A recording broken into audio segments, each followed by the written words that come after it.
Olá, bem-vindo a mais uma aula do Caderno Aprender Sempre do terceiro ano do ensino médio. Então, a aula 5 e 6 da sequência didática 2, experimentos aleatórios, espaço amostral e evento. Os objetivos da aula são diferenciar experimentos aleatórios de não aleatórios, escrever todas as possibilidades de um experimento aleatório no espaço amostral e escrever os elementos de um subconjunto do experimento aleatório de um evento. Então, aqui nós vamos consolidar, né, os nossos princípios fundamentais da contagem, multiplicativo e de adição, como também, né, o nosso diagrama de árvore, que pode nos ajudar aí na colocação da resolução de alguns resultados. Então, primeiro, né, ele fala novamente sobre o conceito de experimentos, se ele pode ser aleatório ou não. Então, aqui nos experimentos, há dois tipos de experimentos, o aleatório e o não aleatório. O não aleatório é também chamado determinístico. Aleatório é aquele que, quando realizado sob condições idênticas, não é possível prever, a priori, ou seja, a princípio, o resultado particular que irá ocorrer e sim o conjunto dos possíveis resultados. Exemplo, lançamento de uma moeda por 4 vezes e anota-se o número de caras obtidas. Então, aqui, ao jogar uma moeda para cima e esperar ela cair, a gente não sabe qual vai ser o resultado. Nós sabemos que tem duas possibilidades, pode ser cara ou coroa, mas enquanto ela não parar numa superfície, a gente não sabe qual é o resultado que deu. E o não aleatório é aquele que, quando realizado sob determinadas condições, é possível prever o resultado particular que irá ocorrer. Por exemplo, água aquecida a 100 graus Celsius, sob pressão normal, entra em ebulição. Então, você sabe que ao aquecer a água e ela atingir uma determinada temperatura, ela vai entrar em ebulição, ela vai começar a ferver essa água. Isso não é aleatório, isso daí nós já conhecemos, né? Já sabemos, tá? Então, nesse primeiro exercício, a gente vai classificar os seguintes experimentos em aleatórios ou não aleatórios. Então, aí você vai ter 4 opções, né? Letra A, lançar uma moeda e observar a face voltada para cima. Letra B, um corpo colocado a 200 metros de altura e depois de solto cai por atração da gravidade. De uma urna contendo 10 bolas verdes e 8 bolas azuis, selecionar uma bola e observar sua cor. E letra D, lançar um dado e observar o número da face voltada para cima. Então, um tempo para que você possa dizer para mim o que é aleatório ou não é aleatório.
Então, bem simples, né? Esse exercício, essa atividade. Então, a gente consegue que ao lançar uma moeda e observar a face voltada para cima, é igual ao exemplo que ele deu. Então, a gente pode considerar como um evento aleatório. Aleatório. Nós não sabemos. Nós sabemos que a moeda tem dois lados, mas a gente não sabe qual lado vai dar. Um corpo colocado a 200 metros de altura e depois de solto cai por atração da gravidade. Isso não é um evento aleatório. Tá? Então, você imagine o bungee jump, né, uma tirolesa. Você é içado até uma altura, né? E você sabe que a partir do momento onde que você perde seu apoio, ou no caso do bungee jump, você salta, né, e você tem esse elástico no seu corpo, né, atrelado ao seu corpo, você sabe que você vai cair. Nós temos a atração da gravidade. Isso não é aleatório, né? Isso aqui não é aleatório, é determinístico, a gente conhece a gravidade, né? Então, não aleatório. Muito bem. Na letra C, de uma urna contendo 10 bolas verdes e 8 bolas azuis, selecionar uma bola e observar a sua cor. Então, novamente, se eu tenho 18 bolas em uma caixa, eu não estou vendo o conteúdo da caixa, eu vou colocar na minha mão e tirar uma bola. Eu não tenho como prever, né? Como eu descobrir, eu determinar que cor de bola eu vou tirar, tá? Então, é um evento aleatório também. Aleatório. Certo? E letra D, lançar um dado e observar o número da face voltada para cima. A diferença entre o dado e a moeda é que o dado tem 6 lados, né? Então, eu não tenho como determinar qual lado vai cair, né? Utilizando aquele dado básico de 6 lados, né? Com o número de 1 a 6. Então, também é um evento aleatório, tá? Então, bem simples esse exercício. Aqui no exercício 2, né, considerando o experimento aleatório do lançamento de 2 dados, um azul e um verde, e da anotação do resultado obtido em cada dado, responda os seguintes itens. Escreva todos os possíveis resultados desse experimento aleatório. Então, olha só que legal. A gente descobre que como o resultado de um evento aleatório, ele tem um nome chamado de espaço amostral. O que é isso? É o conjunto de resultados possíveis. Tá? Então, quando nós fazíamos lá a multiplicação fatorial e a gente encontrava todas as possibilidades, nós estávamos encontrando o resultado para os espaços amostral. Só que o espaço amostral do evento agora é aleatório. Então, preencha o quadro abaixo indicando um par cujo primeiro elemento se refere ao dado azul e o segundo ao dado verde. Tá? Então, aqui nós temos o dado azul, pode cair o número 1, e o dado verde também pode cair o valor 1. Então, soma-se, eu tenho 2. Tá? Então, é isso que ele quer que você preencha. O dado azul pode cair o número 2 e o dado verde caiu o número 1. Tá? Então, um simples quadro aí para essa indicação, correto?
Muito tranquilo, né, essa condição aqui dos dados, né, já que se eu tenho o dado azul e cair o número 1, eu tenho a possibilidade de no dado verde também cair o 1, né, se cair o 2 e o 1.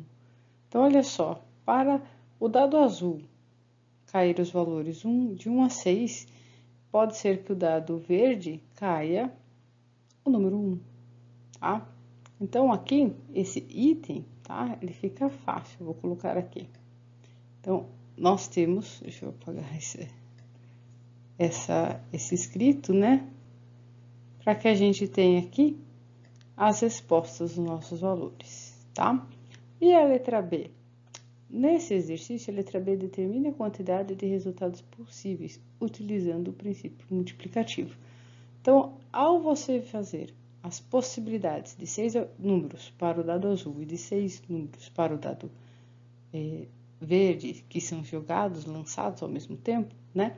Rapidamente você consegue perceber, tem 6 possibilidades para um e 6 possibilidades para outro. 6 vezes 6 é igual a 36.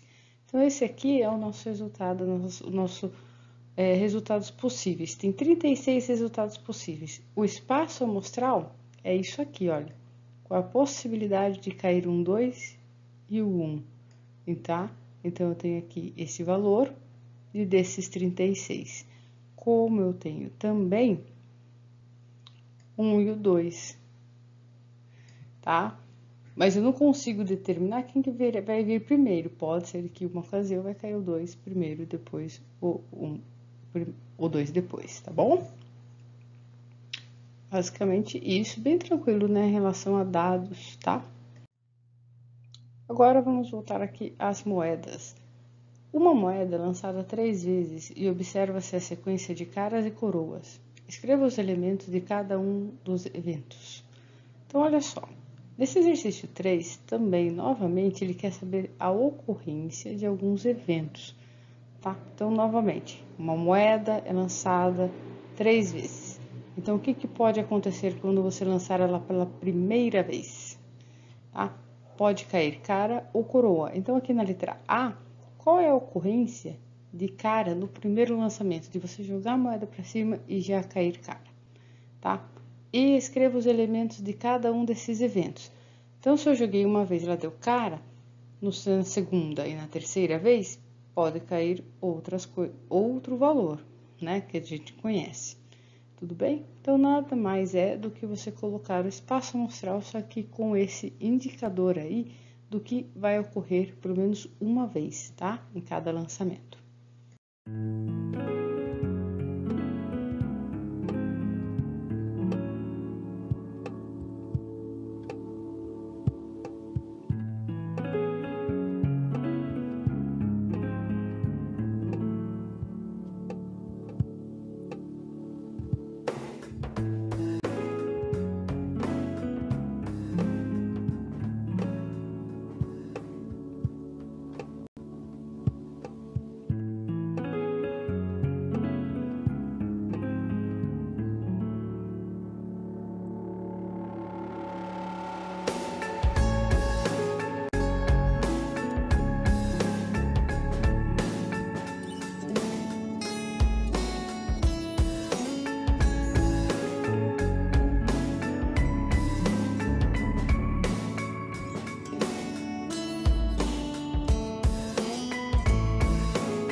Parece um pouco complicado de entender, né, o que ele quer aqui, mas com o tempo a gente consegue fazer.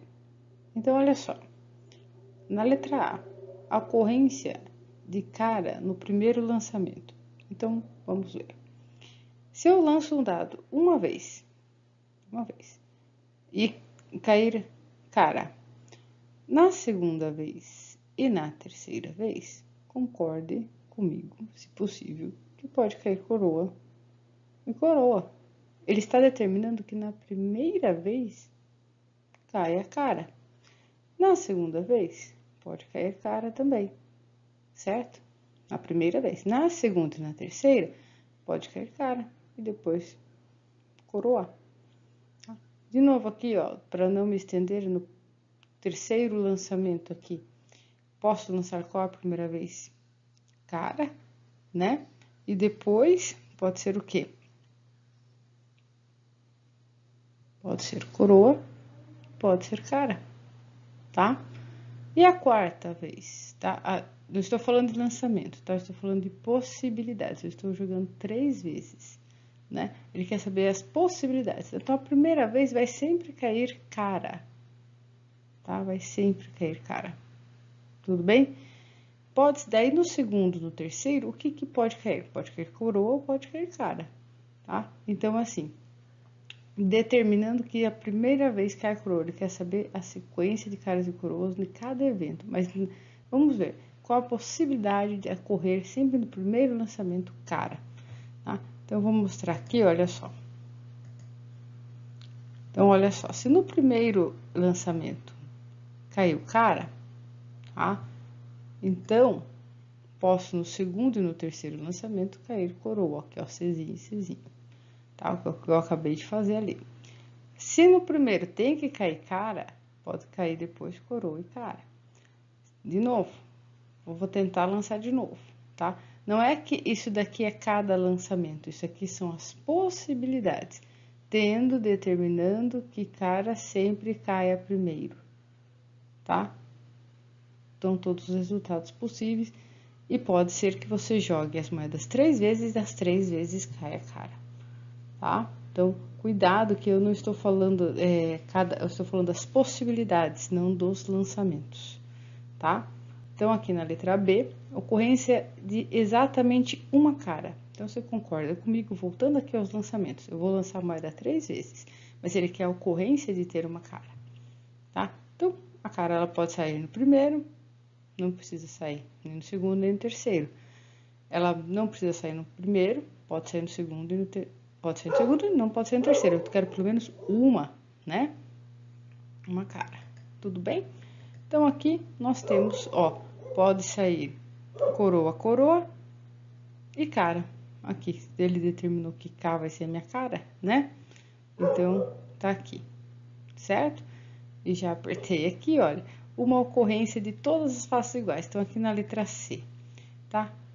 Qual é a ocorrência de todas as faces iguais? Então, pode cair, eu posso jogar 3 vezes e dar o quê? Dar coroa. E posso lançar 3 vezes e dar cara. Qual é a chance disso acontecer? Isso é probabilidade.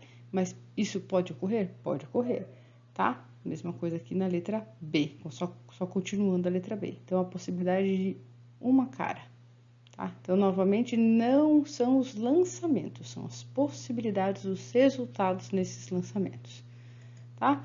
E na letra D, a ocorrência de, no mínimo, uma coroa, tá? Então, tem que ter pelo menos uma coroa aqui nos meus lançamentos. Então, olha só, já aumentou a possibilidade de que posso ter coroa, coroa, coroa, beleza? Posso ter coroa, coroa, cara. Posso ter coroa, cara, coroa. Posso ter cara, coroa, coroa. Posso ter, né? Cara, coroa, coroa. Posso ter cara, coroa, cara. Posso ter cara, cara, coroa. Então, eu tenho aqui 1, 2, 3, 4, 5, 6, 7 possibilidades? Isso, 7 possibilidades. Então, olha só. Eu não estou falando, são resultados possíveis no lançamento, tá? Lançando 3 vezes. Por exemplo, eu tenho moeda, eu lanço 3 vezes. Pode ser que saia cara, cara, cara. E ao entregar ao aluno a mesma moeda, ele vai lá e fica cara, cara, coroa, tá? É isso que ele vai lançar 3 vezes, cada um vai lançar 3 vezes. Então, essas são as possibilidades, tá? Dos lançamentos das moedas. Um pouquinho assim, um pouquinho complicado da gente entender no começo, mas depois com calma a gente acerta, tá? E no exercício 4, durante a aula de matemática, o professor escreveu a seguinte situação. Uma urna contém 50 bolinhas numeradas de 1 a 50. Uma bolinha é escolhida e é observado seu número. Considerando o espaço amostral, então o espaço amostral é um conjunto numérico, tá? Por isso que tem uma letra, né, maiúscula, que no caso uma letra grega, e tem aqui igual a um conjunto numérico, tá? E esse conjunto numérico é de 1 a 50, então nós temos aqui o nosso conjunto numérico até 50, tá? Então, ele é limitado. Descreva os seguintes eventos. Então, na letra A, ele quer o número obtido que é par. Na letra B, o número obtido é ímpar. Na letra C, o número obtido é primo. E na letra D, o número obtido é maior que 45.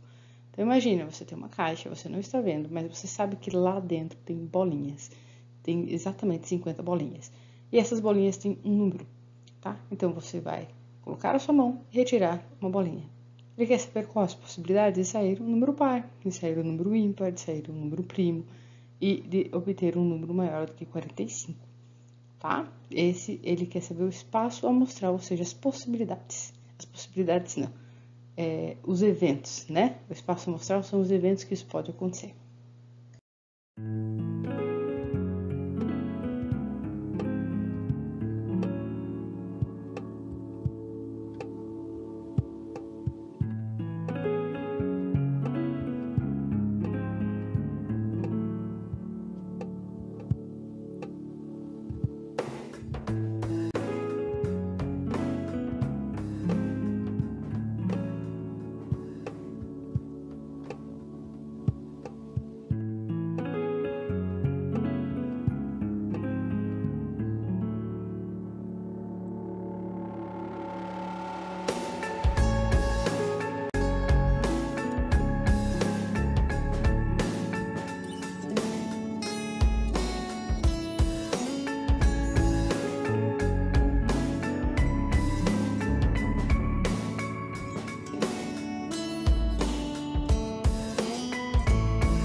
Muito bem. Então, vamos lá. tenho aqui um conjunto numérico, né, de 1 a 50. E na letra A, ele quer saber o número obtido é par, tá? Então, olha só, começo aqui com o meu número ímpar, né? 1, depois vai para um número par, 2. Depois o número ímpar e depois o número par, né? Depois o número ímpar e assim vai. Então, eu tenho alternando de 1 a 50 números ímpares e números pares. Então, eu posso até dizer aqui que metade desses números são pares, né? Então, eu posso falar que o 2, o 4, o 5 não, o 6, né? E por aí vai. O que isso quer dizer? Que eu tenho quantos números aqui que eu posso tirar da minha caixa que são números pares? Eu tenho 25 números que são pares, tá? Então, eu tenho 25 números que são pares, tá? Eu estou falando do meu espaço, não estou falando da probabilidade de eu pegar um número par, tá bom? Tá? E eu tenho aqui, na letra B, o número obtido é ímpar. Opa, então vamos lá. O número obtido é ímpar.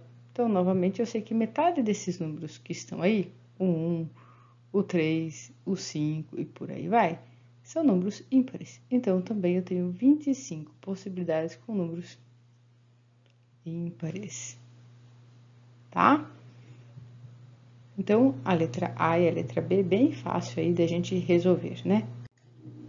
E agora os números primos, tá? O que é um número primo, tá? O número primo é apenas aquele número que é dividido por ele mesmo e por 1. Eu não estou falando aqui dos números decimais, dos racionais, nem nada. É um número que, ao pegar esse número, eu só posso ser dividido por ele mesmo e por 1.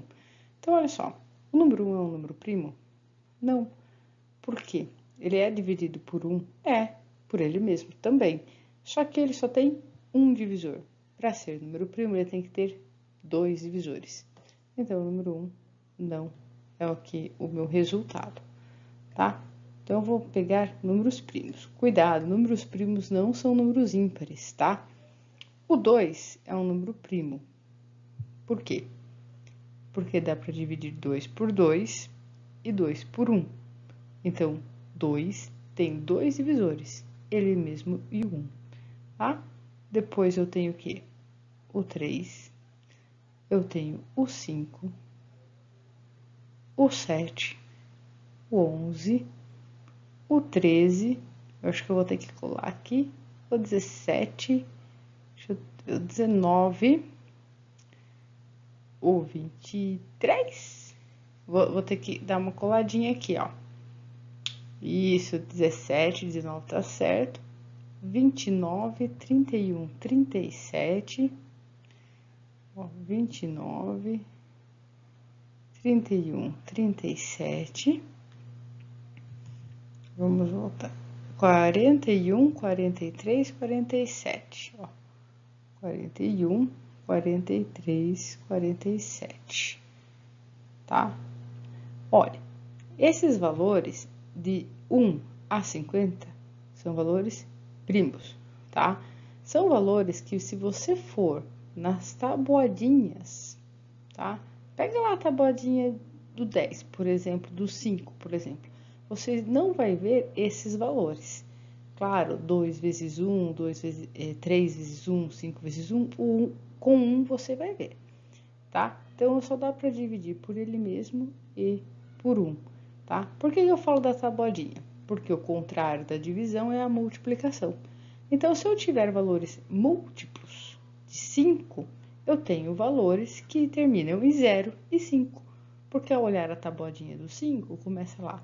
5 vezes 0, 0. 5 vezes 1, 5. 5 vezes 2, 10. Ué, 0, 5, 0.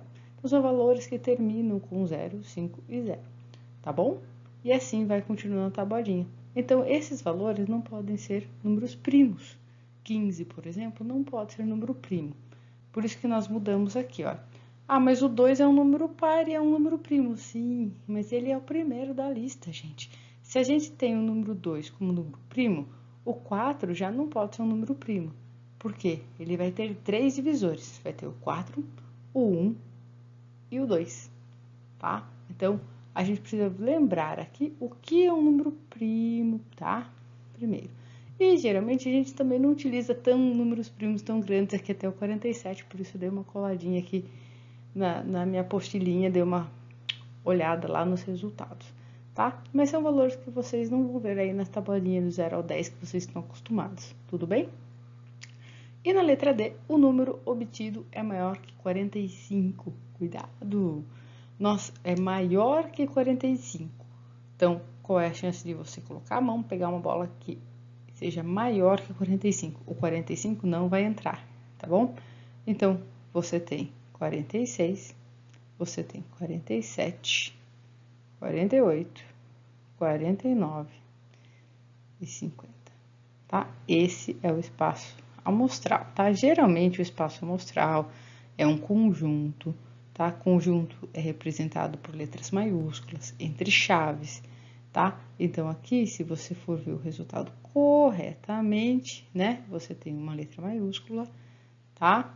E você tem os seus valores. Aqui, no caso, eu tenho 25 valores ímpares e pares, né? Seria colocado, né?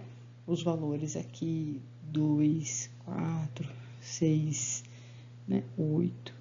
E por aí vai até chegar nos 50, tá? Também entre chaves. E teria a representação aqui de uma letra maiúscula. Tudo bem? Tá?